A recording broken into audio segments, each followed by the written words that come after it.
నమస్తే, నేను మీ సతీష్. రమ్మంటున్న అయ్యన్న, రానంటున్న వైఎస్ జగన్మోహన్ రెడ్డి.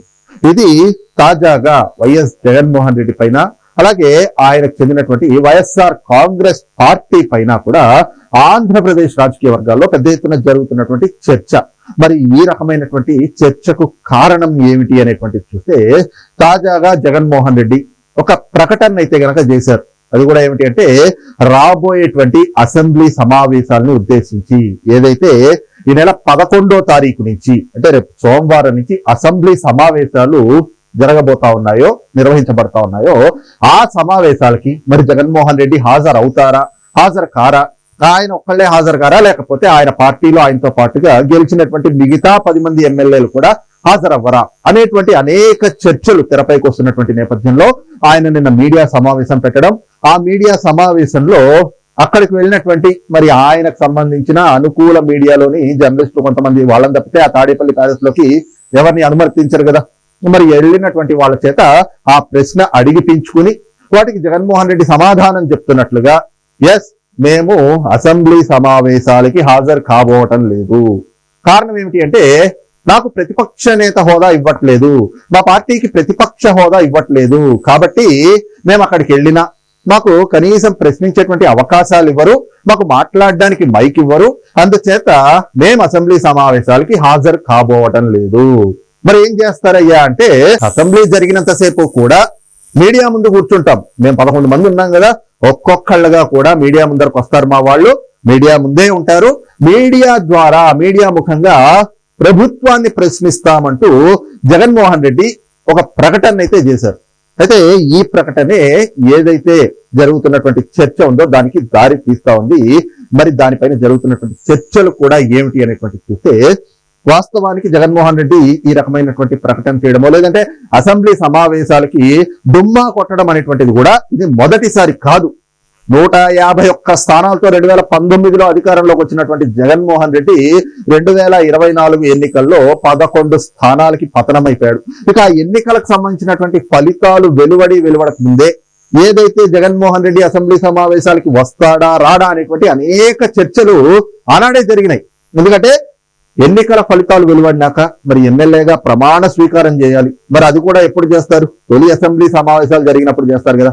మరి జగన్మోహన్ రెడ్డి కనీసం తొలి అసెంబ్లీ సమావేశాలకైనా వస్తాడా రాడా అని, ఎందుకంటే అప్పటి వరకు అయితే అయ్యనపాత్రుడి గారి పేరు ప్రధానంగా అంత ఆయన్ని స్పీకర్ గా ఎన్నుకుంటారు అనేటువంటి చర్చ ఎక్కడా రాలేదు. కానీ అప్పట్లో అయితే గనక రఘురామకృష్ణరాజు గారిని ఆయన్ని స్పీకర్ గా ఎన్నుకునేటువంటి అవకాశం ఉంది అన్నటువంటి చర్చల నేపథ్యంలో మరి జగన్మోహన్ రెడ్డి గారు గనక అసెంబ్లీకి వస్తే రఘురామకృష్ణరాజు గారిని, మరి తన ప్రభుత్వంలో తాను అధికారంలో ఉన్నటువంటి 5 ఏళ్లు రఘురామకృష్ణరాజు గారిని ఏ రకంగా వేధించారు. ఏకంగా ఆయన పుట్టినరోజు నాడే తెలంగాణలోని హైదరాబాద్ లో ఆయన నివాసం నుంచి ఆయన్ని ఏ రకంగా సిఐడి పోలీసుల ద్వారా లిఫ్ట్ చేయించారు, ఆయన పైన సిఐడి కార్యాలయంలో ఎలాంటి దాడి చేయించారు.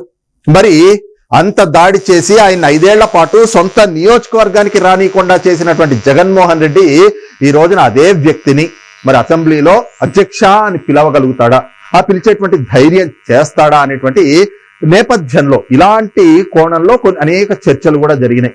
ఇక అయినా కూడా మొదటి సమావేశానికి మరి ఎమ్మెల్యేగా ప్రమాణ స్వీకారం చేయాలి కాబట్టి జగన్మోహన్ రెడ్డి వచ్చాడు, ఆయనతో పాటు మిగతా 10 మంది ఎమ్మెల్యేలు కూడా వచ్చారు.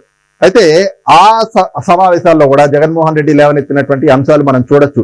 మొదటి రోజు వచ్చి ప్రమాణ స్వీకారం చేసింది కూడా 5 నిమిషాలంటే 5 నిమిషాలు, కేవలం తన ప్రమాణ స్వీకారం చేసేంత వరకు తప్పితే ఆయన సభలో కూడా లేదు. అప్పటి వరకు ఏదైతే మొదటిగా ముఖ్యమంత్రి, ఉప ముఖ్యమంత్రి, తర్వాత మంత్రులంతా ప్రమాణ స్వీకారం చేశాక ఆ తర్వాతి క్రమంలో జగన్మోహన్ రెడ్డి మాజీ ముఖ్యమంత్రిగా చేస్తున్నాడు కాబట్టి ఆయన్ని కూడా ప్రమాణ స్వీకారం చేయించేందుకు అవకాశం కల్పించాలి అని వాళ్ళ పార్టీ శ్రేణులు అడగటం, ఇటు ముఖ్యమంత్రి చంద్రబాబు నాయుడు గారు అంగీకరించటం, అలాగే జగన్మోహన్ రెడ్డి వచ్చి మరి మంత్రుల తర్వాత ఆ వరుసలో ఆయన ప్రమాణ స్వీకారం చేసి అట్నుంచి అటే వెళ్ళిపోయాడు. మళ్ళీ లోపల కనీసం అరే నాతో పాటు మిగతా 10 మంది సభ్యులు గెలిచారు కదా, వాళ్ళు ప్రమాణ స్వీకారం చేసేంత వరకు అయినా ఉండాలి కదా అని ఎక్కడా ఉండలేదు. కేవలం 5 నిమిషాలు ఉండి జగన్మోహన్ రెడ్డి బయటకు వెళ్ళిపోయాడు. మరి రెండో రోజు నుంచి రాలేదు. కారణం ఏమిటయ్యా అంటే, ఇదిగో నాకు అవమానం చేశారు, నన్ను ముఖ్యమంత్రి తర్వాత నా చేత ప్రమాణ స్వీకారం చేయించాలి, నేను మాజీ ముఖ్యమంత్రిని, అలాంటిది నా చేత కాకుండా మంత్రులందరూ అయిన తర్వాత ఆ వరుసలో నన్ను పెట్టడం అంటే ఇది నన్ను అవమానిస్తున్నారు, ఇది నన్ను కావాలని అవమానించడమే అని చెప్పి కొన్ని సాకులు వెతుక్కున్నారు. రెండో రోజు కడప జిల్లా పర్యటన అన్నారు, ఆ తర్వాత ఇంకేవేవో పర్యటనలు అని చెప్పి ఆ సమావేశాలకైతే పూర్తిగా రాకుండా గైర్హాజరైనటువంటి పరిస్థితి. ఇక రెండో అసెంబ్లీ సమావేశాలు నిర్వహించినప్పుడు అప్పుడు కూడా ఇదే రకంగా ఏదైతే జగన్మోహన్ రెడ్డి ఢిల్లీకి వెళ్తున్నాం, జంతర్ మంతర్ లో ఏవో దీక్షలు చేస్తున్నాం, ఆంధ్రప్రదేశ్ లో శాంతి భద్రతలు లేవు అని చెప్పేసి అసెంబ్లీ సమావేశాలు జరిగే సమయంలో ఢిల్లీకి వెళ్ళిపోయి అక్కడ ధర్నాల పేరుతోటి మళ్ళీ అక్కడ ఒక డ్రామా చేశారు. అప్పుడు కూడా దానికంటే ముందు కూడా జగన్మోహన్ రెడ్డి అసెంబ్లీకి వస్తాడా రాడా అనేటువంటి చర్చలు జరిగినాయి. అయితే ఇప్పుడు మళ్ళీ ఈ అసెంబ్లీ సమావేశాలు బడ్జెట్ సమావేశాలు అత్యంత కీలకమైనటువంటి సమావేశాలు. మరి మొదటి నుంచి కూడా కూటమి ప్రభుత్వం అధికారంలోకి వచ్చాక అరే ఓట్ ఆన్ బడ్జెట్ పెట్టడం ఏమిటి, పూర్తి స్థాయి బడ్జెట్ పెట్టేటువంటి ధైర్యం లేదు ఈ ప్రభుత్వానికి. ఈ ప్రభుత్వం పూర్తిగా అధైర్యమైనటువంటి ప్రభుత్వం, వీళ్ళకి ఎక్కడా కూడా సత్తా లేదు అని చెప్పి పెద్ద ఎత్తున విమర్శలు చేశారు, ఆరోపణలు చేశారు వైఎస్ఆర్ కాంగ్రెస్ పార్టీ నేతలంతా. జగన్మోహన్ రెడ్డి అనేక సందర్భాల్లో పూర్తి బడ్జెట్ పెట్టలేనటువంటి ప్రభుత్వం, ఇదేం ప్రభుత్వం, ఓట్ ఆన్ బడ్జెట్ పెట్టడం ఏమిటి అంటూ కూడా ఎన్నో విమర్శలు చేశారు, ప్రభుత్వం పైన ఆరోపణలు కూడా చేసినటువంటి పరిస్థితి. మరి అదే ప్రభుత్వం ఈ రోజున ఓట్ ఆన్ బడ్జెట్ పూర్తయిపోయి పూర్తి బడ్జెట్ ప్రవేశపెట్టేందుకు అసెంబ్లీ సమావేశాలు నిర్వహిస్తా ఉంటే మరి ఒక ఎమ్మెల్యేగా గెలిచాడు, ఆయనతో పాటుగా ఇంకో 10 మందిని ప్రజలు గెలిపించారు. జగన్మోహన్ రెడ్డి గెలవడం అంటే ఆయన ఏం ఓట్లు వేసుకుని గెలవలేదు కదా, ఆయన్ని పులివెందుల నియోజకవర్గ ప్రజలు విశ్వసించి నువ్వు మాకు ప్రజాప్రతినిధిగా మాకు ఎమ్మెల్యేగా నువ్వు ఉండు అని చెప్పి ఆయనకు ఒక బాధ్యతనిచ్చారు. కానీ జగన్మోహన్ రెడ్డి మాత్రం నాకు ముఖ్యమంత్రి హోదా ఉంటేనే నేను అసెంబ్లీకి వెళ్తాను, లేకపోతే నేను వెళ్ళను, లేదంటే కనుక నాకు ప్రతిపక్ష హోదా ఇస్తేనే నేను అసెంబ్లీకి వెళ్తాను అని ఏదైతే చిన్నపిల్లాడు నాకు చాక్లెట్ ఇస్తేనే నేను స్కూల్కి వెళ్తాను, నాకు బిస్కెట్ ఇస్తేనే నేను స్కూల్కి వెళ్తాను అని చెప్పి మారాన్ చేస్తాడు. అలాగే గతంలో స్పీకర్కి లేఖ రాశాడు నాకు ప్రతిపక్ష హోదా ఇవ్వాలి అని చెప్పి, మళ్ళీ హైకోర్టును ఆశ్రయించారు నాకు ప్రతిపక్ష హోదా ఇప్పించండి అని చెప్పి. అరే జగన్మోహన్ రెడ్డి ఒక ముఖ్యమంత్రిగా చేసున్నావు, దాదాపు 10-14 ఏళ్లుగా రాజకీయాల్లో ఉన్నావు, ఒకసారి ఎంపీగా చేసున్నావు, 2 సార్లు ఎమ్మెల్యేగా, అందులో ఇది 3వ సారి ఎమ్మెల్యే, అందులోనూ ఒకసారి ముఖ్యమంత్రిగా చేసున్నావు. ప్రతిపక్ష హోదా ఎవరివ్వాలి నీకు? స్పీకర్ గారు ఇస్తారా? న్యాయస్థానాలు ఇస్తాయా? వాళ్ళు కాదు కదా ప్రతిపక్ష హోదా ఇవ్వాల్సింది ప్రజలు. నువ్వు 2019లో మీకు అది చేస్తా ఇది చేస్తా, మీకు నవరత్నాలు ఇస్తాను, మీకు అమ్మఒడి ఇస్తాను, మీకు అవి ఇస్తా ఇవి ఇస్తా, మద్యపాన నిషేధం చేస్తా అని చెప్పి ప్రజలకు హామీలు ఇస్తే అది నమ్మినటువంటి ప్రజలు జగన్మోహన్ రెడ్డికి ఓట్లేసి గెలిపించి ముఖ్యమంత్రిని చేశారు. అదే జగన్మోహన్ రెడ్డి వాళ్ళ నమ్మకాలని ఒమ్ము చేయకుండా ప్రజా పరిపాలన చేసి ఉంటుంటే ఈ రోజున మళ్ళీ ముఖ్యమంత్రి అయి ఉండేవాడు కదా. జగన్మోహన్ రెడ్డి చెప్పుకున్నట్లుగా 30 ఏళ్ల పాటు ఆయనే ముఖ్యమంత్రిగా ఉండేవాడు కదా. కానీ ఈ రోజున 11 స్థానాలకి పతనం అయిపోయాడు జగన్మోహన్ రెడ్డి అంటే అది ఖచ్చితంగా స్వయం కృతాపరాధమే అన్నటువంటిది ప్రతి ఒక్కళ్ళ నుంచి వినిపిస్తున్నటువంటి ఒక మాట. మరి ఈ క్రమంలో నాకు ప్రతిపక్ష హోదా ఇవ్వట్లేదు కాబట్టి నేను అసెంబ్లీకి వెళ్ళను, నేను వెళ్తే నాకు మాట్లాడడానికి మైక్ ఇవ్వరు.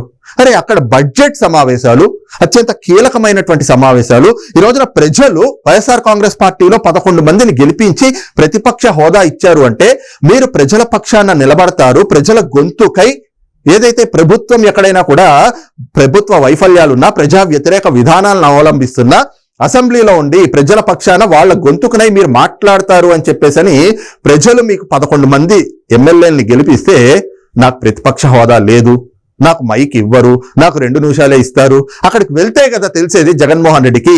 కానీ అక్కడికి వెళ్లేటువంటి ప్రయత్నం కూడా చేయట్లేదు, ఆ ధైర్యం కూడా లేదు జగన్మోహన్ రెడ్డికి. కారణం ఏమిటి అంటే అక్కడికి వెళ్తే మళ్ళీ అయ్యన్న పాత్రుడు గారు ఆయన్ని కూడా గడిచిన 5 ఏళ్లు ఏ రకంగా వేధించాడు జగన్మోహన్ రెడ్డి తాను ముఖ్యమంత్రిగా ఉన్నప్పుడు తెలిసిందే కదా. మరి ఈ రోజున వెళ్తే ఎక్కడైనా నన్ను ర్యాగింగ్ చేస్తారా అని చెప్పి అదొక భయం జగన్మోహన్ రెడ్డికి. అలాగే 11 మందితోటి గత 5 ఏళ్లు తెలుగుదేశం పార్టీ 23 మంది శాసనసభ్యులతో ఉంటే అందులో 4గురిని తమ వైపు లాగేసుకున్న జగన్మోహన్ రెడ్డి ఏ రకంగా ఆనాడు తెలుగుదేశం పార్టీని కించపరిచాడు, అవమానించాడు. ఆనాటి ప్రతిపక్ష నేత నేటి ముఖ్యమంత్రి చంద్రబాబు నాయుడు గారిని నేను డోర్లు తెరిస్తే మీ వైపు ఎవ్వరూ ఉండరు అని చెప్పి ఎంత గర్వంగా ఎంత గాంభీర్యంగా ఆ రోజున మాట్లాడాడు. మరి ఇవన్నీ కూడా జగన్మోహన్ రెడ్డి అధికారం శాశ్వతం అనుకుని చేసినటువంటివి. ఏ రకంగా ఆనాడు చంద్రబాబు నాయుడు గారిని కావచ్చు, ప్రతిపక్ష పార్టీ నేతల్ని కావచ్చు, ఎవరైనా కూడా తమ గళం విప్పుతా ఉంటే సస్పెన్షన్ల పేరుతోటి వాళ్ళని బయటకు పంపించేయడం, సభలో లేకుండా చేయటం, అక్కడ సభలో ఉన్నంతసేపు కూడా చంద్రబాబు నాయుడు గారిని కావచ్చు, అచ్చెన్నాయుడు గారిని కావచ్చు, నిమ్మల రామానాయుడు గారిని కావచ్చు, లేదంటే గోరంట్ల బుచ్చయ్య చౌదరి గారిని కావచ్చు, ఆఖరికి ఆదిరెడ్డి భవానీ గారు ఒక మహిళా ఎమ్మెల్యే, ఆవిడతో సహా అక్కడ ఉన్నటువంటి ఎమ్మెల్యేలందరినీ కూడా ఏ రకంగా అవమానించారు, ఏ రకంగా వేధించారు, మార్షల్స్ ని పెట్టి ఏ రకంగా బయటకి నెట్టేయించారు, సస్పెన్షన్ల పేరుతోటి ఏ రకంగా వాళ్ళందరినీ వేధించారు. ఇవన్నీ జగన్మోహన్ రెడ్డిని వెంటాడుతున్నటువంటి భయాలు. అందుకే ఈ రోజున జగన్మోహన్ రెడ్డి అసెంబ్లీ సమావేశాలు, అందులోనూ బడ్జెట్ సమావేశాలు జరుగుతూ ఉంటే, బడ్జెట్ రేపు ప్రవేశపెట్టబోతా ఉంటే అత్యంత కీలకమైనటువంటి బడ్జెట్ సమావేశాలకు కూడా వెళ్లకుండా సాకులు వెతుక్కుని మాకు ప్రతిపక్ష హోదా లేదు, మాకు ప్రతిపక్ష హోదా ఇవ్వట్లేదు, మాకు మైకులు ఇవ్వరు, అందుకే మేము మీడియా నుంచి ప్రశ్నిస్తాము అని చెప్పేసి మీడియా ముందు కూర్చొని మీడియా ముఖంగా ప్రభుత్వాన్ని ప్రశ్నిస్తాము అని చెప్తా ఉంటే దానిపైన ప్రజలు కూడా నవ్వుకుంటున్నటువంటి పరిస్థితి. అయితే ఈ క్రమంలోనే జగన్మోహన్ రెడ్డి చేసినటువంటి ప్రకటన పైన ఆయన సోదరి షర్మిళ, వైఎస్ షర్మిళ కూడా కాంగ్రెస్ పార్టీ అధ్యక్షురాలు, ఆంధ్రప్రదేశ్ కాంగ్రెస్ పార్టీ అధ్యక్షురాలుగా ఉన్నారు ఈ రోజున. ఆవిడ స్పందించారు. ఇదేం పని జగన్మోహన్ రెడ్డి, ప్రజలు నీకు ఓట్లేశారు, నీతో పాటు 10 మంది ఎమ్మెల్యేలు గెలిపించారు, మీరు ప్రతిపక్షంగా ప్రజల ద్వారా ఎన్నుకోబడ్డారు, ప్రధాన ప్రతిపక్షం కాకపోయి ఉండొచ్చు, కానీ ప్రతిపక్షంగా ఉంది మీరు ఒక్కళ్లే కదా, అలాంటప్పుడు మీరు అసెంబ్లీకి వెళ్ళి ప్రజల పక్షాన్ని మాట్లాడాలి కదా. ఈ రోజున విద్యుత్ ఛార్జీలు పెరిగినాయని చెప్పి నేను పోరాటం చేస్తున్నాను, అక్కడ మీకు సమస్యలు ఉన్నాయని చెప్పి మీరే మీడియా ముందరకు వచ్చి అంత గగ్గోలు పెడతా ఉన్నారు. నిజంగా సమస్యలు అనేటువంటివి రాష్ట్రంలో కనిపిస్తా ఉంటే నీకు ప్రజలు ప్రతిపక్ష హోదా ఇచ్చారు కదా, నువ్వు ప్రతిపక్షంలోనే ఉన్నావు కదా, ప్రతిపక్ష పార్టీయే కదా నువ్వు వెళ్ళి వాళ్ళని ప్రభుత్వాన్ని నిలదీయచ్చు కదా. ఇలాంటి అవకాశం ఉన్నప్పుడు నేను వెళ్ళను అని నువ్వు మాట్లాడుతా ఉన్నటువంటి తీరు మాత్రం హాస్యాస్పదంగా ఉంది. మరి నేను నాకు ప్రతిపక్ష హోదా ఇవ్వలేదు, నేను వెళ్తే నాకు మైక్ ఇవ్వను అని చెప్పి ఏదైతే జగన్మోహన్ రెడ్డి చేసినటువంటి ప్రకటన ఉందో, నేను అందుకే అసెంబ్లీకి వెళ్ళను అని చెప్పి జగన్మోహన్ రెడ్డి చేసినటువంటి ప్రకటన ఏదైతే ఉందో దానిపైన వైఎస్ షర్మిల గారు కూడా స్పందించారు. ఇలాంటి ప్రకటనలు చేసినటువంటి జగన్మోహన్ రెడ్డి, ఆయనతో పాటుగా మిగతా 10 మంది ఎమ్మెల్యేలు, అంటే అసెంబ్లీకి వెళ్ళము అని చెప్పేసి ప్రకటించినటువంటి ఆ పార్టీలో ఉన్నటువంటి ఎమ్మెల్యేలు జగన్మోహన్ రెడ్డి కూడా మూకుమ్మడిగా రాజీనామా చేయాలి అని చెప్పేసి ఆవిడ డిమాండ్ చేసినటువంటి పరిస్థితి. ఈ క్రమంలోనే ఏదైతే మరి జగన్మోహన్ రెడ్డి కావచ్చు, వైఎస్ఆర్ కాంగ్రెస్ పార్టీ రాజకీయ భవితవ్యం ఎలా ఉండబోతోంది అనే దానిపైన కూడా ఈ క్రమంలో, అంటే ఏదైతే ఈ జరుగుతున్నటువంటి చర్చ పరిణామంలో అనేక చర్చలు, అనేక భిన్నాభిప్రాయాలు కూడా వ్యక్తమవుతా ఉన్నాయి. మరి జగన్మోహన్ రెడ్డి తీసుకున్నటువంటి ఈ నిర్ణయం వైఎస్ఆర్ కాంగ్రెస్ పార్టీ రాజకీయంగా సమాధి, అంటే పతనావస్థకి వెళ్లిపోవడానికి దారి తీయబోతా ఉంది.